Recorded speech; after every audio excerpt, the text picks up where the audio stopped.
When we heard Call of Duty Black Ops was preparing to unveil its multiplayer, we didn't waste any time. Our destination, Treyarch. Our mission, the most detailed hands-on coverage inside Xbox can provide. So sit back, relax, and keep a sharp lookout. Every feature you hear about in this preview has never before been done in a Call of Duty game.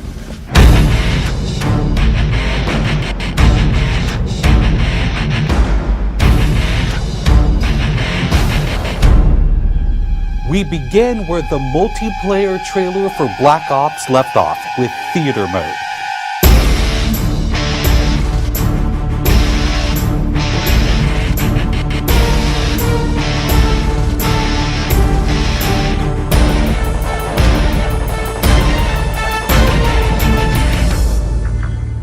Dan Bunting explains. You can switch the camera from any player's perspective in both first person and third person. You can detach the camera and go into free cam mode, which allows you to fly anywhere on the map, basically. It's really interesting when you pause the game and go into free cam, you just see all the particle effects just in their full glory, just frozen in time, and it makes some really awesome footage. We really want to give players the tools to be creative, make their own machinima, make their own highlight reels. Maybe they're really competitive clans that want to just capture the films from their matches and then go back and analyze what the other team did or whatever. Also brand new to Call of Duty is Black Ops' new currency system. We put the currency system into Black Ops multiplayer principally because we felt like it'd be a very interesting way to engage with all the unlocks that you've been getting. So one of the things that's really fun about currency is instead of being specifically told at a specific level what you're going to get, we're unlocking features by level, but then once the feature is unlocked, you can purchase any component of that feature with the currency directly.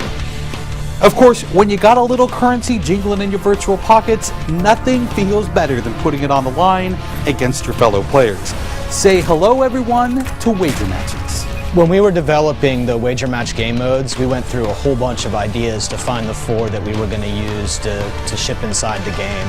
And really, if it wasn't people screaming in joy and frustration when they were sitting around the office playing, it wasn't good enough to be a wager match.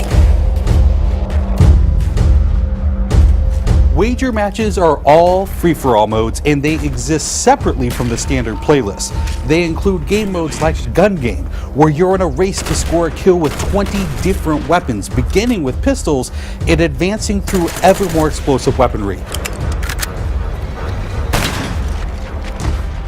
It's extremely rewarding for us as a design team to put something up there that people are reacting to really well and it's slightly different than what they get, and everyone loves the core game, and you have to be very careful when you're finessing the core mechanics of the game. But wager matches let us kind of get our creativity flowing and do some things that you're not normally used to, and then spin them up in unique ways and combine things in ways that you haven't seen before, that you never really thought of, and that wouldn't be appropriate for the core game but are completely appropriate for wager matches.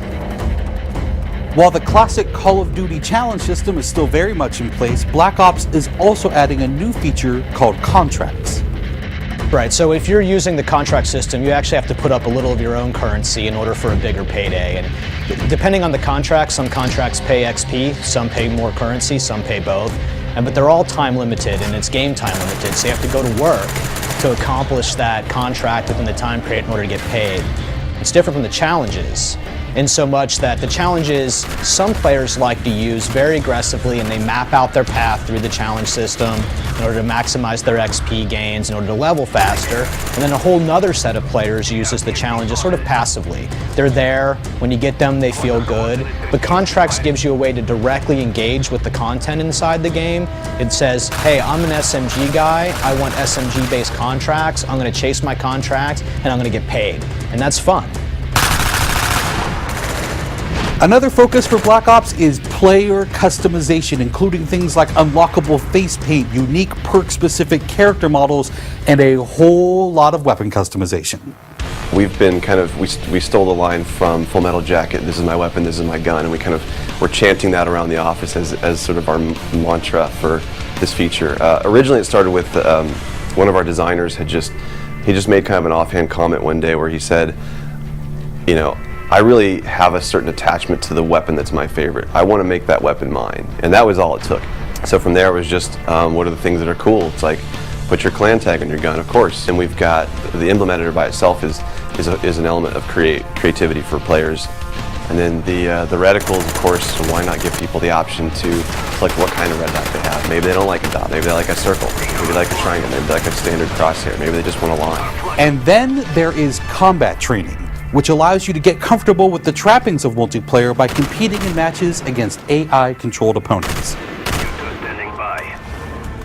You know, it's our hope that combat training can convert people who are largely single-player gamers who might have, dabbled around in multiplayer but never made that leap to playing online, and give them kind of this experience where they can get familiar with the mechanics and features and systems that multiplayer has, but they can do so at their own pace, they can do so without someone screaming in their ear what a noob they are, and practice up and then join the competitive fold. Experienced players could use combat training to practice up on a particular weapon, a particular tactic, or a particular map. So we think it appeals to both audiences, but most directly, it was designed to help new players get into the mix.